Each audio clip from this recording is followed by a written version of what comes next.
Well guys, it's official now. Tommy Doyle is coming back to Haddonfield. So about a month ago, Jeff Sneider reported on his podcast that Blumhouse and Universal were looking to bring back Tommy Doyle for at least Halloween Kills and maybe even Halloween Ends. Like any rumor in the entertainment industry, people range from pretty stoked to pretty skeptical. Now, I was closer to the skeptical end, mainly because Jeff Sneider didn't really seem to know who Tommy Doyle was, and he also said that Paul Rudd would be coming back to play the character again like he did in Halloween 6. The biggest reason I was so skeptical at the time was because bringing Paul Rudd back to the franchise from a different timeline doesn't seem like something David Gordon Green would be interested in doing. And don't get me wrong, Paul Rudd is one of the funniest people in Hollywood. That's not even like a controversial statement at all. But bringing him back just so they can say, look, it's Michael Myers fighting Ant-Man, just doesn't seem like something anyone involved with this franchise would be interested in, except for maybe Malik Akkad. I think he's really the only person who would be into that idea. And after putting in all that work to prove that getting rid of every single Halloween sequel was a good idea, and that going back to John Carpenter's original idea of simplicity was the smart thing to do, I just don't think they'd ever really consider, even for a second, bringing back Paul Rudd.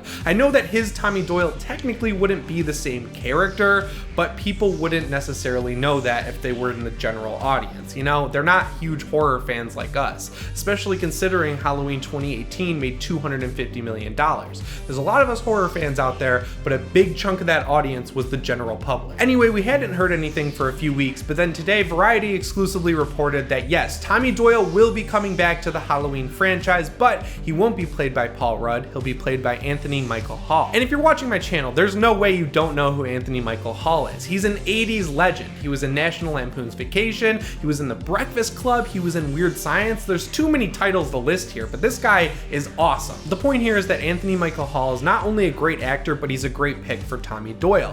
When I thought that Tommy was going to be played by an A-list actor, I kind of got a little nervous that it would start to feel like Halloween the Ride, where we're having all of these different people from across the franchise coming back. But having someone who's not necessarily an A-list actor like he was at one point, but someone we all remember playing the character, that just makes a whole lot of sense to me. And looks-wise, if you compare Hall to Brian Andrews, the guy who originally played Tommy Doyle in Halloween 1978, he does look a lot like him. And I know there's a small group of people out there who are upset that they didn't reach out to Brian Andrews like they did Nick Castle and John Carpenter, but I think this is a completely different situation. Halloween 2018 came out pretty close to the 40th anniversary of the original Halloween, so it was important to get those people back on board. And on top of that, Brian Andrews doesn't really have a lot of acting credits after the original Halloween. He's only got a few on his IMDb total. And while I'm sure they could have reached out to Andrews and asked him to come back, going with someone like Hall who has a lot more experience but does look like Brian Andrews means that we'll probably get a better movie in the long run, and that's what's important. Another cool detail I noticed is that in the original Halloween, Laurie is 17 years old and Tommy is 8. While in real life, Jamie Lee Curtis is 60 years old and Hall is 51. It's kind of like perfect since they're the right age range for their characters. I just think it's really cool that David Gordon Green is making a point to cast age-appropriate actors for the roles in his movies, and that extends all the way to Michael, who is played by James Jude Courtney.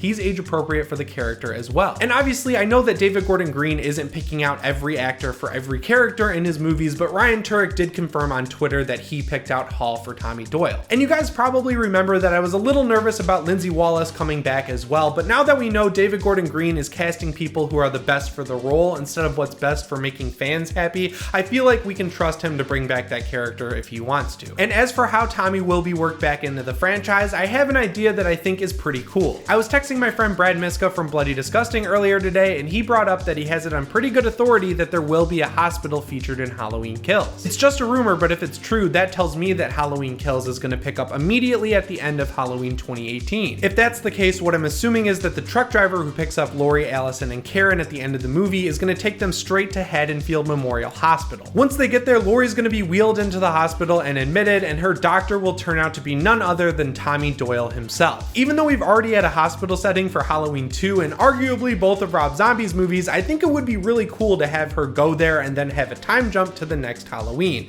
because presumably Michael's going to get out and no one's going to know where he is. He's gonna go dormant and heal up for at least a year. And then you've got to think about how poetic it would be for Tommy Doyle to become a doctor in the first place after what happened in 1978, because every doctor has to take an oath to do no harm. He'd be kind of like the antithesis to Michael. And they could explore the idea that when he was a kid, he was kind of fearful and he got bullied, and that's what kind of inspired him to get stronger and become a doctor so he can save people. And this time, he can take on Michael with Laurie instead of being baggage she has to protect. I can see it in my head now, and it looks dope. I also remembered while I was writing this video that David Gordon Green said last year after Halloween 2018 came out that he kept Cameron alive for a reason. And the reason Cameron is important is because he's Ronnie Elam's kid. There was a brief mention of it in Halloween 2018, but if you don't remember, Ronnie is the kid who pushed down Tommy in the first movie. I can already picture Tommy, Laurie, Allison, Karen, and Cameron all teaming up to take down Michael once and for all. I mean, Cameron has motivation because he wants to protect Allison, and Michael did kill a lot of his friends, and he can have a great learning experience from Tommy because his dad was such a douche to him, and then Cameron was kind of a douche in Halloween 2018.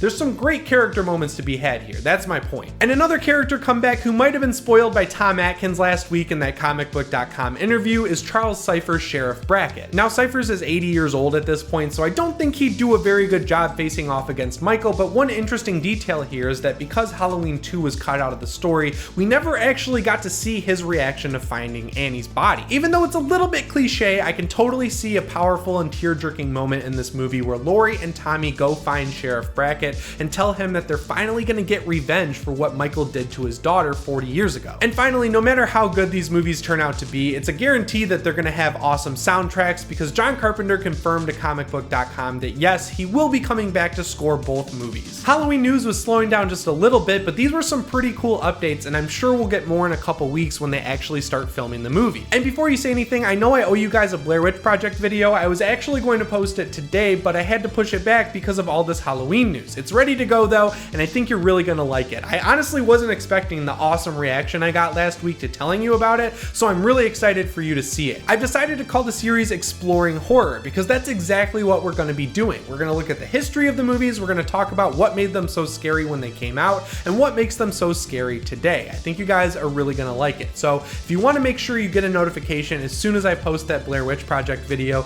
make sure you ring the bell and hit all notifications if you're on your phone. Anyway guys, my name is Jimmy Champane, and I'll see you in the next one. Thanks for watching, and shape on.